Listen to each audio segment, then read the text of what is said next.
پھر اس کے علاوہ اور کیا تھا مسلمانوں کے اندر، اور کیا معاملہ ہوتا تھا حضرت عمر کا، کہ وہ کیا کرتے تھے کہ مختلف علاقوں کے اندر گورنر کے جو مختلف انہوں نے اپنے صوبے بنائے ہوتے تھے، اسٹیٹس بنائے ہوتے تھے، اور مسلمانوں کا جو امپائر تھا وہ بہت ڈائنامک تھا، کیونکہ الحمدللہ مسلسل گرو کر رہا تھا. تو بارڈرز جو ہوتے تھے اس کے مسلسل ایکسٹینڈ ہوتے تھے، اور بہت سارے جو شہر ہیں نا اس وقت مڈل ایسٹ کے، وہ مسلمانوں کے اس وقت کے آباد کیے ہوئے تھے، پلانڈ سٹیز تھے، کہ اس کے اندر ہوتا تھا کہ مرکز کے اندر ایک مسجد ہوگی، ارد گرد اس طرح کر کے ہوں گے، گلیاں اتنی چوڑی ہوں گی، پورا ایک نقشہ ہوتا تھا جو دیا جاتا تھا، اور کبھی بھی بہت لیوشنگ چیز نہیں بنائی جاتی تھی. تو اس چیز کے اوپر کیا تھا کہ بارڈر ہر وقت گرو کر رہے ہوتے تھے، تو جو گورنرز اور وہ جو ڈسٹریبیوشن ہوتی تھی نا وہ بھی ڈائنامکلی چینج ہو رہی ہوتی تھی. تو وہ جب چکر لگانے جاتے تھے، اس کے صوبوں کے چکر لگانے جاتے تھے، تو پیچھے اپنے نائب بنا کے چلے جایا کرتے تھے، جس طرح حضرت علی رضی اللہ تعالیٰ عنہ کو وہ اپنا بنا کے جایا کرتے تھے، اپنا خلیفہ کہہ لیں آپ، کہ وہ پیچھے میرے ایبسنس میں جو میٹرز ہوں گے وہ یہ دیکھ لیا کریں، اور وہ خود جایا کرتے تھے. تو جس طرح ایک جگہ کے اوپر انہوں نے دیکھا تھا کہ ایک بازار کے اندر ایک جیو ہے، یہودی ہے، بوڑھا، وہ بھیک مانگ رہا ہے. تو انہوں نے اس کو آؤٹریجیس، انہوں نے سمجھا کہ یہ کیا حد ہے، یہ گورنر کو طلب کیا اور کہا کہ یہ کیا معاملہ ہے، یہ کیوں ہو رہا ہے اس طرح. انہوں نے کہا کہ اس کا وظیفہ مقرر کیا جائے، یہ ہمارے انڈر آتے ہیں، یہ ہماری اسٹیٹ کی رسپانسبلٹی ہے، اس کا وظیفہ مقرر کیا جائے، اس کو بیچارے کو بھوک، اس بیچارے کو مانگنا نہ پڑے. حالانکہ کہنے کو کون تھا، جس کو ہماری مسجدوں کے اندر نارملی سب سے زیادہ برا بلا جس کو ہم کو کہا جا رہا ہوتا ہے یہودیوں کو، تو وہ جو تھا، یہودی تھا، وہ مانگتا رہتا، وہ بھیک مانگتا رہتا. نہیں، اس کے لیے بھی وظیفہ مقرر کیا گیا. حضرت عمر نے یہ لا بنا دیا تھا کہ جب بھی کسی علاقے کے اندر، کوئی جگہ کے اندر کوئی بچہ پیدا ہوگا، تو ایک پراپر ایک ڈیٹا بیس بنائی ہوتی تھی کہ جس کے اندر سارے ریکارڈز مینٹین کیے جائیں گے. تو اگر بچہ پیدا ہوا ہے تو اس کے لیے بھی پھر وظیفہ مقرر کیا جاتا تھا. فوج کے اندر کون کون ہے، کون کون نہیں ہے، ان کی روٹیشن ہوتی تھی 4 مہینے کی. 4 مہینے کے بعد ہر بندے نے واپس اپنے گھر آنا ہے، گھر والوں کو ٹائم دینا ہے، پھر وہ واپس جا سکتے ہیں. 4 مہینے سے زیادہ کوئی نہیں رہے گا. پراپر ریکارڈز مینٹین کیے جاتے ہیں. بیت المال کے اوپر اگر مجھے کہا جائے کہ میں نے اکاؤنٹس اور آڈٹ کا سبجیکٹ پڑھانا ہے، تو میں سب سے پہلی کلاس کے اندر جو سب سے پہلی اگزامپل دوں گا، میں یہی دوں گا کہ حضرت علی نے جو مشورہ دیا تھا حضرت عمر کو کہ ہم لوگوں نے آڈٹ کا نظام ہم نے بنانا ہے، کہ مال جتنا مرضی ہو بیت المال میں، اگر حساب نہیں ہوگا اس کا تو وہ ضائع ہو جائے گا، پیسہ سارا ختم ہوتا جائے گا، تو اس کا آڈٹ ہویا کرے گا. اس دور کے اندر، پہلے دوروں کے اندر بادشاہ کے لیے کون سے آڈٹ ہویا کرتے تھے؟ کون آڈٹ کرتا تھا کہ بادشاہ نے کس چیز کا حکم دیا ہے، کون نہیں دیا، کیا حساب ہوگا کس چیز کا؟ تو ابھی بھی آڈٹ نہیں ہوتا، ابھی بھی کہاں آڈٹ ہوتا ہے. زیادہ سے زیادہ کیا ہو جائے گا کہ کبھی ہمارے کوئی لیڈر جب گورنمنٹ ختم ہوگی تو اس کے بعد کچھ کیسز ان کے بارے میں کھل جائیں گے، 5 سال کیسز چلتے رہیں گے ان کے، پھر جب ان کی دوبارہ گورنمنٹ آ جائے گی تو وہ کیسز دوبارہ بند ہو جائیں گے. تو یہ اس طرح کا ہمارے یہاں انصاف چل رہا ہوتا ہے. تو وہاں پہ کیا نظام تھا یہ والا؟ وہاں پہ یہ نظام تھا کہ آڈٹ ہویا کرتا تھا پراپر اس چیز کا. پھر ایک ایڈوائزری کونسل بنائی تھی، مجلس شورا بنائی ہوتی تھی، جس کے اندر مشورے اور مشاورے دی جاتی تھی کہ کیا کرنا ہے کیا نہیں کرنا. ایڈوائزری کونسل ہوتی تھی. بادشاہوں کی کون سی ایڈوائزری کونسل ہوا کرتی تھی؟ بادشاہ سلامت نے جو کہہ دیا بس وہی حکم ہوا کرتا تھا. حضرت عمر رضی اللہ تعالیٰ عنہ جو تھے، وہ جو سلیکشن والا کام ہے نا، جو پولیٹک، وہ میں نے آج کور کرنا ہے، تو اس لیے میں حضرت عمر کی دور کے واقعات کو تھوڑا سا کٹ کرتے ہوئے ابھی آگے چلتا ہوں اینڈ کی طرف. حضرت عمر رضی اللہ تعالیٰ عنہ جو تھے، یہ جب شہید ہوئے تھے، شہید کس طرح ہوئے تھے کہ ان کو ایک پیگن نے، ایک فارس کے، ایران کے ایک تھا، مجوسی تھا، نان مسلم تھا، اس نے ان کو خنجر مارا تھا بلو بیلٹ لائن. تو خنجر جو مارا تھا ان کو، وہ خنجر تو زخم سے بچ گئے تھے، لیکن وہ زہر میں ڈوبا ہوا تھا، جس کی وجہ سے وہ ان کا جو اس کا زخم تھا نا، وہ صحیح طرح ہیل نہیں ہو پائے تھے. وہ ہوا یہ تھا کہ وہ فجر کی نماز پڑھانے لگے تھے. فجر کی نماز سے پہلے، بلکہ ہر نماز سے پہلے حضرت عمر جو تھے وہ میک شور کرتے تھے کہ صفوں میں گیپ نہ ہو، اور صفوں میں چل پھر کے دیکھا کرتے تھے وہ خود. تو وہ چل کے جا رہے تھے تو وہ بیچ میں گھسا ہوا تھا, خنجر اس کے ہاتھ میں تھا. حضرت عمر جیسے سامنے سے گزرے تو اس نے خنجر ان کو مار دیا بلو بیلٹ لائن.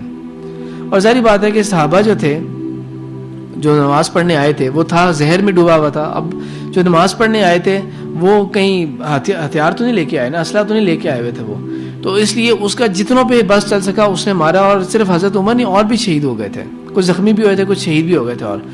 اور بالآخر اس نے پھر اپنے آپ کو بھی مار دیا تھا. تو اس لیے وہ جو معاملہ تھا کہ اس کی بہت زیادہ ڈیٹیل اسکروٹنی ہو سکے, وہ معاملہ جو ہے وہ معلوم نہیں ہو سکا کہ کس نے کیا تھا, پیچھے سٹوری کیا تھی. اگر پکڑا جاتا تو انویسٹیگیشن ہوتی نا تو بہت زیادہ ڈیٹیل. اس لیے ہسٹری کے اندر اس بارے میں ملٹیپل رائے ہیں کہ حضرت عمر کو کس نے شہید کیا تھا اور اس کے پیچھے موٹیوز کیا تھے. ایک نہیں ملٹیپل رائے, لیکن وہ رائے کی بات ہوگی. جس طرح پاکستان کے جو فرسٹ پرائم منسٹر تھے کون تھے؟ لیاقت علی خان. لیاقت علی خان کو بھی ٹھیک ہے, لیاقت علی خان کو بھی اسیسینیٹ کر دیا گیا تھا, مار دیا گیا تھا. اور جیسے ہی مار دیا گیا تھا ساتھ ہی جو مارنے والا تھا اس کو بھی مار دیا گیا تھا, تاکہ یہ کہانی نہ سمجھ لگ سکے ہوا کیا ہے. تو کانسپیریسیز جو ہوتی ہیں, جو بہت بڑی بڑی سازشیں جو ہوتی ہیں, وہ اسی کے حساب سے کی جاتی ہیں کہ آگے جو کرنے والا تھا اس کو بھی کلیئر آؤٹ کر دیا جائے. تو اسی طرح حضرت عمر کو جس نے خنجر مارا تھا تو اس نے پھر اپنے آپ کو خود ہی مار دیا. اور اس لیے وہ کانسپیریسی کیا تھی وہ ایک تھیوری کا حصہ رہ گئی. حضرت عمر کو جیسے ہی وہ خنجر لگا تھا وہ نیچے گرے ہیں, تو انہوں نے سب سے پہلے کیا پوچھا تھا کہ مجھے مارا کس نے؟ تو انہوں نے بتایا کہ وہ اس پیگن نے, اس فارسی نے مارا ہے. تو اس کے اوپر انہوں نے کیا کہا, گالیاں نہیں دی اسے, برا بلا نہیں کہا, بلکہ پتہ کیا کہا, زخم کی حالت کے اندر, وہ بھی اتنی سینسٹیو جگہ کے قریب زخم لگا تھا, انہوں نے کیا کیا, اللہ کا شکر ادا کیا کہ اللہ کا شکر ہے مجھے کسی مسلمان نے نہیں مارا, ورنہ میں اللہ کو کیا جا کے جواب دیتا کہ میں کیسے مسلمان پیچھے چھوڑ کے آیا ہوں جو ایک دوسرے کو مارتے ہیں. جب ان کو جس بندے نے اسیسینیٹ کیا, جس بندے نے ان کو یہ زخم پہنچایا, اسی مومنٹ سب سے زیادہ تکلیف کب ہوتی ہے؟ اسی لمحے ہوتی ہے نا, چوٹ کی اسی لمحے تکلیف ہوتی ہے. اسی لمحے وہ یہ دعا کر رہے ہیں, اللہ تعالیٰ سے شکر ادا کر رہے ہیں کہ اللہ کا شکر ہے کہ مجھے کسی نان مسلم نے مارا ہے, کسی مسلم نے نہیں مارا, ورنہ میں اللہ کو کیا جواب دے گا جا کے. تب بھی کس کا خوف تھا, کس کا تقویٰ تھا؟ اللہ تعالیٰ کا ہی تھا. تب بھی ٹینشن تھی تو یہ نہیں تھی کہ اب میرے بعد کیا ہوگا اور کیا معاملہ ہوگا, بلکہ کیا تھا, اللہ کے جواب دینا. جا کے میں نے کیا جواب دوں گا اللہ تعالیٰ کے پاس جا کے میں. تو حضرت عمر کو جو کچھ دن ہوئے تھے کہ ان کو شہید جب ہوئے تھے, تو 1-2 دن کا وقفہ تھا کہ جب وہ زہر ایک خاص لیول تک گیا. حالانکہ ان کو اس دور کے حساب سے میڈیکیٹ کرنے کی کوشش کی گئی تھی, ان کو دوائی بھی دی گئی, دودھ تھا جس کے اندر کچھ چیزیں ملا کے دی گئی تھیں, لیکن وہ کٹ ایسا لگا تھا کہ وہ سارا نیچے سے نکل آیا کرتا تھا جو بھی دیا جاتا تھا. تو ایونچول تھا کہ وہ دنیا سے جانے والے ہیں. ایک اور بات بھی یہاں پہ اور ایڈ کر دوں کہ جب ان کو یہ شہید کیا گیا تھا اور زخم پہنچایا گیا تھا, اور بھی مسلمان کچھ اسی وقت شہید ہو گئے تھے, کچھ زخمی ہوئے تھے, تب بھی یہ نہیں ہوا تھا کہ سب لوگ بھاگ کے چلے گئے اور ایمبولینس اور اس طرح کر کے, بلکہ ان لوگوں کو سائڈ پہ کر کے جماعت پھر بھی کروائی گئی تھی. فجر کی پرائرٹی اس کو پھر بھی رکھا گیا تھا. حضرت عمر نے پھر اپنے ٹائم کے اندر رہتے ہوئے جو اہم فیصلے کیے تھے, ان میں سے ایک یہ فیصلہ تھا کہ انہوں نے جو عشرہ مبشرہ تھے, عشرہ مبشرہ کون ہوتے ہیں؟ وہ 10 صحابہ جن کے رسول اللہ صلی اللہ علیہ وسلم نے دنیا میں ان کو خوشخبری دے دی تھی کہ ان کے لیے ڈائریکٹ جنت ہے. ان میں سے اس وقت 6 تھے صحابہ جو اس وقت تھے, سروائیو کر گئے تھے, وہ اس ٹائم موجود تھے. انہوں نے ان کا ایک آپس میں ایک ٹیم سے بنائی تھی اور ایک خیمے کے اندر ان کو ڈال دیا تھا, اور ان میں حضرت اپنے بیٹے عبداللہ بن عمر کو ایز وٹنس ڈالا تھا کہ جو بھی حالات ہوں گے نا تمہیں وٹنس دینا. ان کا ووٹنگ رائٹ کوئی نہیں تھا, وٹنس تھا. یہ 6 وہ ہیں جن کے بارے میں رسول اللہ صلی اللہ علیہ وسلم نے شیورٹی دی ہے کہ یہ جنتی ہیں. تو یہی انہی میں سے سب سے زیادہ خوف بھی اللہ کا انہی میں سے ہوگا, یہی ایلیجیبل ہے ان میں سے کوئی بنے, لیکن خود کسی کو اپوائنٹ نہیں کیا گیا, آپس میں آپ 6 میں سے کوئی ایک اپوائنٹ کر لیں. اس کے بارے میں مختلف رائے بھی آتی ہیں کہ اگر انہوں نے کہا کہ اگر 3 کا لاک ہو جائے, 3 ایک طرف 3 ایک طرف, تو پھر کس کی رائے مانی جائے گی؟ اگر یوں ہو جائے تو پھر کیا ہوگا؟ لیکن ساتھ یہ بھی کہہ دیا تھا, تاریخ کی کتابوں کے اندر اس کے بارے میں مختلف الفاظ کہے گئے ہیں, لیکن میں پھر بھی کوٹ کر رہا ہوں, ساتھ یہ بھی کہہ دیا تھا کہ اگر متفق ہو جاتے ہیں لیکن 1-2 جو ہیں وہ پھر بھی ٹیم اپ کر لیتے ہیں کہ ہم نہیں ایکسیپٹ کریں گے, یعنی کہ بات کیا ہے کہ آپس میں طے کر لیں. میجورٹی نے اگر کہہ لیا, 4 نے کہہ لیا, بالفرض سمجھانے کے لیے ہائپوتھیٹیکلی کہہ رہا ہوں کہ 4 نے ایک کے لیے طے کر لیا, 2 کہہ رہے ہیں کہ نہیں یہ نہیں ٹھیک. جب 4 نے طے کر لیا تو 2 پھر اس کی طرف نرمی دکھائیں. تو ان کے بارے میں بہت سخت سخت الفاظ بھی استعمال کیے تھے, اور ایک یہ بھی لفظ استعمال کیا تھا کہ فلانی نماز تک انتظار کرنا ہے بس. اگر ان میں سے کوئی بھی فیصلہ نہ کر پائے, یہ 6 لوگ اگر آپس میں فیصلہ نہ کر پائے تو پھر ان سب کے لیے جو ہے نا سزا ہے. کہ اگر یہ لوگ ایک فیصلہ نہیں کر پاتے آپس میں تو ان کے لیے سزا ہے. تو وہ اس کے بعد وہ نصیحت کر کے کچھ چلے گئے تھے. ابھی وہ خلیفہ اپوائنٹ نہیں ہو سکے تھے, وہ نصیحتیں کچھ کر کے چلے گئے تھے. میں یہ بتا رہا ہوں کہ میں بیچ کے واقعات سکپ کر رہا ہوں کیونکہ یہ جو پولیٹیکل پوائنٹ آف ویو ہے اس کو میں نے آج ختم کرنا ہے. حضرت عثمان رضی اللہ تعالیٰ عنہ کو پھر ان 6 جو تھے انہوں نے آپس میں طے کر کے حضرت عثمان رضی اللہ تعالیٰ عنہ کو سلیکٹ کیا تھا کہ ٹھیک ہے ہم ان کو بنا لیتے ہیں خلیفہ اپنا. حضرت عثمان رضی اللہ تعالیٰ عنہ خلیفہ ہوں گے مسلمانوں کے. اور پھر ان کے ساتھ جو ہے مسلمانوں نے اسی طرح کی بیعت کی, الیجنس کی تھی کہ ٹھیک ہے ہم ان کے ساتھ جو ان کا اسلام کے مطابق حکم ہوگا, سب کچھ ہوگا, وہ مانا جائے گا. ابو قرآن اور حدیث تو کوئی بھی نہیں رہا, تو جو بھی اسلام اور قرآن و سنت کے مطابق چیزیں ہیں وہ ان کی مانی جائیں گی. حضرت عثمان رضی اللہ تعالیٰ عنہ کو اینڈ میں جا کے پھر جب شہید کیا گیا تھا, وہ جب ایک مسئلہ پیدا ہوا تھا وہ خوارج کا, اور جو لوگ سارے جو اسلام سے جو اسلام کے دشمن جو تھے وہ لوگ ایک مسلمانوں کے اندر ایک فرقے بن گئے تھے, اور جو ایک حضرت عثمان کو جس طرح شہید کیا گیا تھا پھر کہ ان کا سیج کر لیا گیا تھا ان کے گھر کے ارد گرد, اور پھر ایک دن ان کو اس طرح شہید کیا گیا. بعد میں حضرت علی کو پاپولر کنسنسس کے ساتھ بنایا گیا تھا, جس طرح آج کل کے دور کے حساب سے ایک ریفرینڈم ہوتا ہے کہ یہ ہے خلیفہ ایکسیپٹ کرنا ہے نہیں کرنا. تو جنرلی عوام نے ان حالات کے جو اس وقت کے حالات تھے اس کے حساب سے ایکسیپٹ کیا تھا. تو اسلام کا جو پیک تھا, جو سنہرا دور تھا اسلام کا, اس کے اندر کیا تھا؟ نہ بادشاہت تھی یہ والی, نہ اس طرح کا کوئی اور معاملہ تھا, بلکہ خلافت تھی جس کے اندر مسلمانوں میں سے جو بیسٹ ہوتا تھا اس کو ملٹیپل ویز سے سلیکٹ کیا جاتا تھا. بہت مختلف طریقے تھے جن سے سلیکٹ کیا گیا تھا. حضرت ابو بکر کو کس طرح سلیکٹ کیا گیا تھا؟ پاپولر کنسنسس سے. حضرت عمر کو کس طرح سلیکٹ کیا گیا تھا؟ ریکمنڈیشن سے. حضرت ابو بکر نے ریکمینڈ کیا تھا کہ ان کو خلیفہ بنایا جائے. حضرت عثمان کو کس طرح کیا گیا تھا؟ ایک الیکٹورل کالج بنا دیا گیا تھا کہ یہ آپس میں الیکشنز کر لیں یہ 6 لوگ جو ہیں. اور حضرت علی کو جس طرح کہ آج کل ریفرینڈم ہوتا ہے اس طرح سے سلیکٹ کر لیا گیا تھا. تو ملٹیپل طریقے جس کے اندر مسلمان جو تھے انہوں نے ایک دوسرے کو خلیفوں کو سلیکٹ کیا تھا, اپنے خلیفہ جو تھے ان کو سلیکٹ کیا تھا. بہت انفارچونیٹ ہوا کہ پھر کچھ عرصے بعد حضرت حسن رضی اللہ تعالیٰ عنہ کو بھی پھر سلیکٹ کیا گیا تھا, لیکن بعد میں جب پھر وہ بنو امیہ کا دور آیا تو پھر مسلمانوں کے لیے انفارچونیٹ ہوا بہت زیادہ کہ ہم دوبارہ ڈرفٹ بیک کر گئے ٹورڈز بادشاہت, کہ وہ جو بادشاہت والا نظام تھا اس کی طرف دوبارہ مسلمان جو تھے وہ ڈریگ آؤٹ ہو گئے, کہ دوبارہ وہی ہونا شروع ہو گیا کہ جو باپ ہوگا اس کا بیٹا جو ہوگا یا اولاد ہی میں سے کوئی خلیفہ بنے گا. نام خلیفہ دیتے گئے لیکن اوور آل جو تھا وہ رہا جو تھا وہ ایک طرح کی بادشاہت ہی رہی تھی, لیکن وہ اس دور کی بادشاہت سے پھر بھی بہت بہتر تھی, اور شریعت اور اسلام کے قوانین اور احکامات جو تھے وہ لاگو تھے اور انہی کے مطابق فیصلے ہویا کرتے تھے. بعد میں ایک اور ایگزیمشن بھی آتی ہے, وہ آتی ہے حضرت عمر بن عبدالعزیز کی, رضی اللہ تعالیٰ عنہ کہہ رہا ہوں, یہ بعد میں آتے ہیں. عمر بن عبدالعزیز, ان کو بھی جو سلیکٹ کیا گیا تھا وہ بادشاہت کی بنیاد کے اوپر نہیں کیا گیا تھا, بلکہ انہوں نے کہا تھا ان کو, بلکہ پہلے اپوائنٹ اس طرح کیا گیا, انہوں نے اس کو نہیں مانا تھا, تو ان کو پھر پاپولر ایکسیپٹنس کے ساتھ ان کو ایکسیپٹ کیا گیا تھا. وہ ایک ایکسیپشن پھر بھی دوبارہ بعد میں آتے ہیں, لیکن ادروائز ہمارا جو دور جو گزرا ہے, جس طرح بنو امیہ کا دور, بنو عباس کا دور, فاطمید کا دور جو تھا جو ایجپٹ اور اس سائڈ پہ رہا تھا, اور جو پھر ہمارا جو دور رہا تھا یہ سلطنت عثمانیہ اور ٹرکش جو اس طرح اس علاقے کے اندر جو مغلوں کا رہا تھا, یہ سب کچھ یہ نارملی کیا تھے سارے, بیسیکلی یہ بادشاہت کی طرف دوبارہ ڈرفٹ ہوا تھا اسلام کا. تو پالیٹکس کے اندر اب واپس میں کرتا ہوں, جب پوری دنیا کے اندر بادشاہت ہوتی تھی تو اسلام نے یہ آئیڈیا دیا تھا کہ جو خلیفہ ہوتا ہے, جو امیر المومنین ہوتے ہیں, وہ کون ہوتا ہے؟ خادم ہوتا ہے, سرونٹ ہوتا ہے قوم کا, اس کے اوپر یہ ذمہ داری دی جاتی ہے والی, اور وہ ایک سیلریڈ پرسن ہوتا ہے.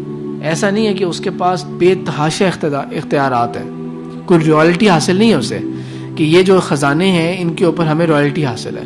جس طرح جتنے بھی عرب کنٹریز ہیں ان کے اندر آپ دیکھ لیں, آج کل کے عرب کنٹریز جو بنے ہوئے ہیں ان کے اندر آپ دیکھ لیں کہ جو رولنگ ایلیٹ ہوتی ہے وہ بہت امیر امیر لوگ ہوتے ہیں, کیونکہ اس ملک سے جو بھی تیل نکل رہا ہوتا ہے ان کو اس کے اوپر رائلٹی حاصل ہوتی ہے. تو ایسی کوئی چیز نہیں ہوتی تھی, نہ کوئی رائلٹی تھی, سیلریڈ پرسن تھے. اور جو میں نے آپ کو ایگزامپلس دے دی ہیں ہمبلنیس کی, کہ اس درجے کی ہمبلنیس ہوتی تھی ان کے اندر, اس درجے کی ہمبلنیس ہوتی تھی. پھر اس کے علاوہ جب مسلمانوں نے, جب حضرت عمر رضی اللہ تعالیٰ عنہ کے دور میں مسلمان جب فلسطین پہنچ گئے تھے, یروشلم اس دور کے جو شہر ہوتے تھے ان کے بڑی بڑی دیواریں ہوتی تھیں. تو یروشلم کا جب سیج ہویا ہوا تھا مسلمانوں کا, تب مسلمانوں کو وہاں سے عیسائیوں کی طرف سے یہ معلوم ہو گیا یہ بات کہ ان لوگوں کے ہاں ایک بات ہے کہ یہ صرف ایک عاجز, ایک پروفیسی ان کے ہاں چلی آ رہی ہے کہ اس شہر نے, یروشلم کے شہر نے ایک عاجز عادل بادشاہ کے آگے سرنڈر کرنا ہے. ان کو یہ پروفیسی پتہ لگ گئی مسلمانوں کو. تو مسلمانوں کی جو فوج کے جو لیڈر تھے, حضرت عمر, حضرت ابو بکر صدیق رضی اللہ تعالیٰ عنہ کے دور میں کون لیڈر تھے؟ مسلم آرمی کے کون لیڈر تھے؟ خالد بن ولید رضی اللہ تعالیٰ عنہ. حضرت عمر کے دور میں کون تھے؟ حضرت عبید اللہ بن جرح رضی اللہ تعالیٰ عنہ. تو حضرت عبید اللہ بن جرح رضی اللہ تعالیٰ عنہ کو جب یہ بات پتہ لگی, انہوں نے کہا یہ تو ہمارے موجود ہیں, یہ جس عادل بادشاہ کی بات کریں تو مدینہ میں موجود ہیں. انہوں نے حضرت عمر کو ایک خط لکھ دیا کہ آپ تشریف لائیں, آپ تشریف لائیں گے تو یہاں پہ ہمیں مل جائے گا, یروشلم ہمیں مل جائے گا, ہمیں لڑنے کی ضرورت ہی نہیں پڑے گی, سیج لمبا جاری رکھنے کی ضرورت پڑے گی نہیں, آپ بس تشریف لائیں. کوئی یہ کہانی نہیں سنائی اس طرح کر کے, خط میں کچھ طرح کی کہانی ڈالی کہ آپ کچھ عاجز بننے کی کوشش کرنا ہے کچھ, کیونکہ وہ عاجز تھے ہی, عادل تھے ہی وہ. حضرت عمر نے اب سفر کرنا تھا مدینہ سے کہاں؟ یروشلم کا. تو کس طرح سفر کیا انہوں نے؟ آج کل کسی بھی ملک کے کسی بھی ہیڈ نے سفر کرنا ہوتا تو کس طرح سفر کرتے ہیں؟ چارٹرڈ فلائٹس آتی ہیں, پورے منسٹرز کی ٹیم جا رہی ہوتی ہے ساتھ اس کے اندر, اور کروڑوں روپے کا خرچہ ہو رہا ہوتا ہے. اور یہ بھی نہیں, باہر کے ملکوں میں بھی یہ ہوتا ہے. جیسا مثال کے طور پہ جب یہ پریزیڈنٹ کلنٹن پاکستان آیا تھا 99 کے بالکل اینڈ یا 2000 کے شروع کے اندر, تو ایک تو ٹھیک ہے اپنی بڑی جو فلائٹس ہوتی ہیں وہ تمام چیزیں آئیں, اور ان کے جو فلائٹس ہوتی ہیں نا, جہاز ہوتے ہیں جو ڈیڈیکیٹڈ ہوتے ہیں, یہ اس طرح نہیں ہوتے کہ سیٹس لگی ہوتی ہیں جیسا باقی جہاز ہوتے ہیں, ان کے بنے ہوتے ہیں, لاؤنج بنا ہوتا ہے, بیڈ روم بنے ہوتے ہیں, پراپر گھر کی طرح نقشہ بنا ہوتا ہے تاکہ ریلیکس کرتے ہوئے جائیں گے. تو جب پریزیڈنٹ کلنٹن آیا تھا تو ایون اس کی لیموزینز بھی ساتھ آئی تھیں, جن گاڑیوں کے اوپر اس نے یہاں پہ لوکلی ٹریول کرنا تھا وہ لیموزینز بھی ساتھ آئی تھیں. تو حضرت عمر بن خطاب رضی اللہ تعالیٰ عنہ امیر المومنین, جن کے دور کے اندر ایک سپر پاور جو تھی پرشین امپائر, ستیہ ناش ہو گیا تھا, ختم ہو کے رہ گئے تھے. پرشین امپائر اتنا پش بیک ہوا تھا, اتنا پش بیک ہوا تھا کہ پرشین امپائر کا جو بادشاہ تھا اس نے پتہ کیا کیا تھا, اس نے چائنا کے جو ایمپرر تھا اس سے ریکویسٹ کی تھی کہ مجھے پروٹیکٹ کریں آپ. اس قدر اینڈ تک چلا گیا تھا. اور یہاں پہ رومن امپائر کا کیا حال تھا کہ بیزنٹائن امپائر جو تھا وہ پورا ختم ہو کے رہ گیا تھا, اور جو ویسٹرن رومن امپائر تھا جس کو پھر صرف رومن امپائر ہی کہا جاتا تھا, پھر وہ اتنا اوپر تک چلا گیا تھا والا. ایک وقت میں 2 سپر پاورز کے ساتھ مسلمانوں نے مقابلہ کیا تھا. تو جن کے نام سے ایک اتنی دہشت و خوف تھا, اور وہ کس طرح ٹریول کر کے جا رہے تھے. ایک انہوں نے اونٹ لیا, سامان اس کے اوپر رکھا, اور اپنے ساتھ ایک خادم رکھا. اونٹ کے اوپر سامان, سامان جو سفر کا جو سامان تھا اس کے رکھنے کے بعد بیٹھنے کی ایک بندے کی صرف جگہ تھی. اب یہ بھی کر سکتے تھے وہ کہ بیت المال سے 2 اونٹ لے لیتے, لیکن انہوں نے ایک لیا کہ نہیں ہمارے لیے کافی ہے. یہ ایک اونٹ لیا, سامان رکھا, ایک بندہ بیٹھ سکتا تھا ایک وقت میں. پھر یہ نہیں کیا انہوں نے کہ بس میں بیٹھوں گا, خادم صاحب آپ چلاتے جائیں. انہوں نے رکھی ہوئی تھی, باریاں رکھی ہوئی تھیں کہ ایک ٹرن کے اندر امیر المومنین جو ہیں وہ اوپر بیٹھیں گے, اور جو غلام ہوگا وہ اونٹ کے ساتھ چلے گا. پھر نیکسٹ ٹرپ کے اندر وہ چلیں گے اونٹ کو پکڑ کے, اور جو غلام خادم ہوگا وہ اونٹ کے اوپر بیٹھا ہوگا. اس طرح پورا سفر کرتے رہے جتنے بھی ان کو دن لگے. جب وہاں قریب پہنچ گئے تھے, فلسطین تک پہنچتا تھا, تو اللہ کی طرف سے یہ ہوا کہ جو باری آئی تھی, جو ٹرن تھی, وہ خادم کے اوپر بیٹھنے, غلام کے اوپر بیٹھنے کی تھی. اس نے حضرت عمر کی منتیں کی کہ لوگ کیا کہیں گے, میں اونٹ کو لے کے چلتا ہوں, آپ اوپر بیٹھیں, کچھ تھوڑا سا شہانہ طریقہ ہوگا, کچھ ہوگا. تو انہوں نے کہا باری تمہاری بنتی ہے, اس میں شہانہ پن کون سا ہے, تمہاری باری ہے, تم ہی چلو گے. اور حضرت عمر کی پرسنالٹی کے سامنے زیادہ بحث بھی نہیں کی جا سکتی تھی.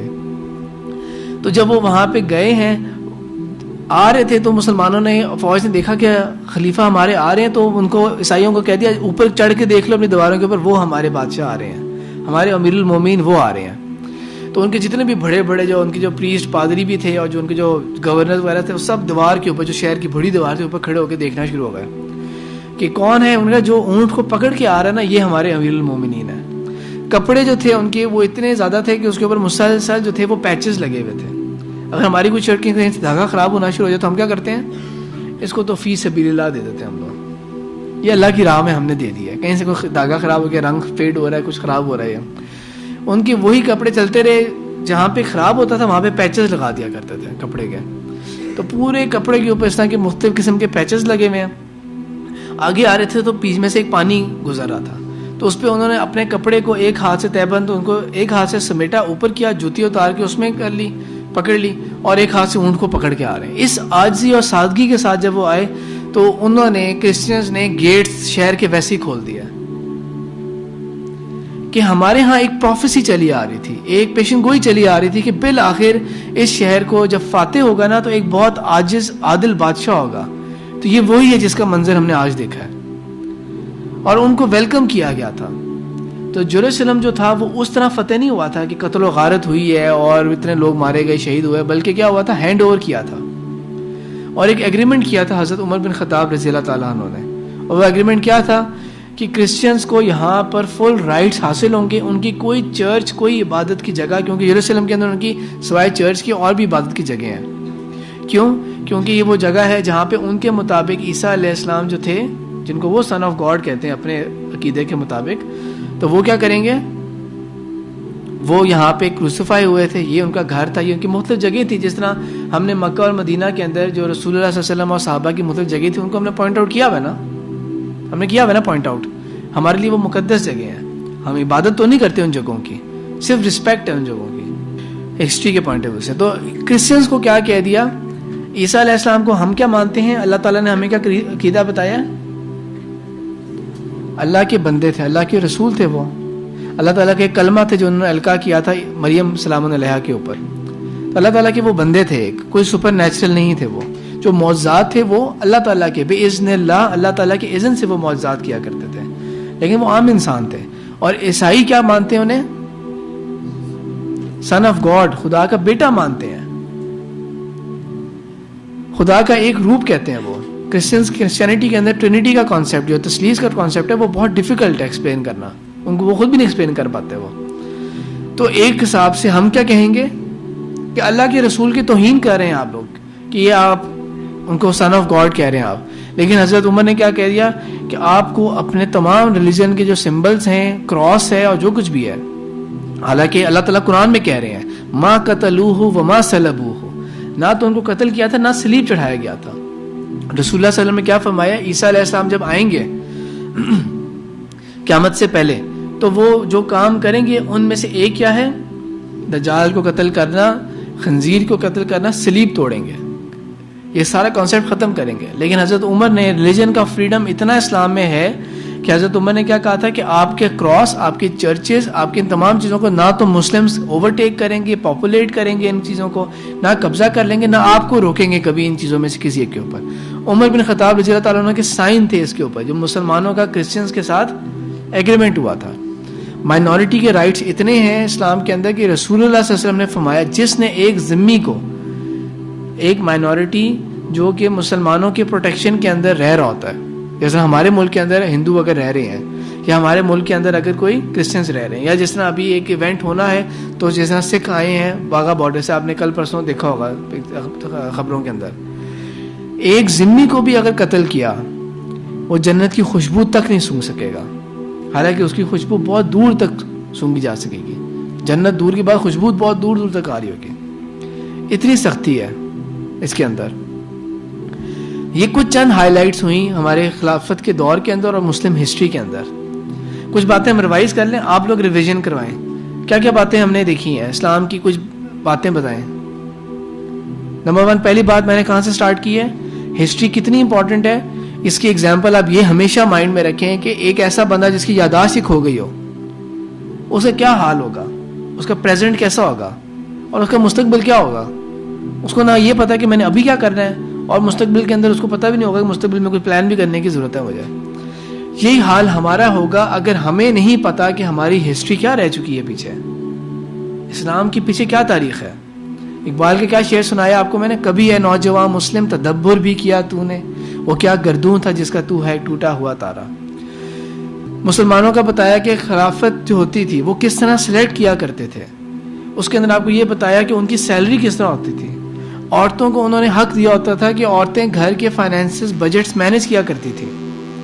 اس کے اندر آپ کو یہ بھی بتا دیا کہ جمعے کا سسٹم کس طرح ہوتا تھا, اور آپ کو یہ بھی بتا دیا کہ ایک عورت بھی ایک ان پڑھ عورت بھی خلیفہ کے اوپر direct on his face criticise کر سکتی تھی, اور اس کی بات کا وزن ہوتا تھا, اس بات میں کسی کو کرٹیسائز نہیں کیا جاتا تھا.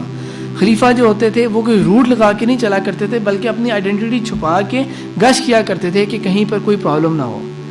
ایون حضرت عمر رضی اللہ تعالیٰ عنہ کو جب شہید کر دیا گیا تھا, حضرت عثمان بھی شہید ہوئے, حضرت علی بھی شہید ہوئے, پھر بھی کسی نے کوئی سیکورٹی کا بندوبست نہیں کیا کہ اب ارد گرد باڈی گارڈز کھڑے ہوئے ہوں گے, یا کوئی سیکورٹی کی کوئی جیکٹ پہن کے چل رہے ہوں گے کہ کوئی بلٹ پروف جیکٹ ہے یا کچھ اس طرح کی چیز ہے کہ ہمیں نہ مارا جا سکے, کیونکہ سارا توکل اللہ کے ساتھ ہوتا تھا. انہوں نے جتنے بھی اچھے کام کیے تھے, انہوں نے یہ نہیں کہا ادھر آپ میری اخبار میں کوئی خبر چھپوا دو اس کے اوپر, سب کام اللہ کے لیے کیے تھے انہوں نے, جتنے بھی کام ہوئے تھے. عاجزی اور ان کی ساری کتنی تھی, اور اللہ تعالیٰ کی نے جو ذمہ داریاں دی ہیں ان کا کس قدر احساس تھا. ٹائم ایگزیکٹ 10 o'clock ہو گیا. آپ نے کوئی کویشچن پوچھ لیں, پھر اس کلاس کو آگے کنٹینیو میں کرتا رہوں گا. اس طرح بیچ میں سے جو حصے میں بتاتا رہوں گا اسلامک ہسٹری سے ریلیٹڈ, اور ان کا کمپیریزن آج کل کے دور کے اندر کہ جو ہمیں درس دے رہے ہوتے ہیں ان کے اپنے ملک کے اندر کیا حال ہوتا ہے. سبحانک اللہم و بحمدک نشہد ان لا الہ الا انت نستغفرک و نتوب الیک.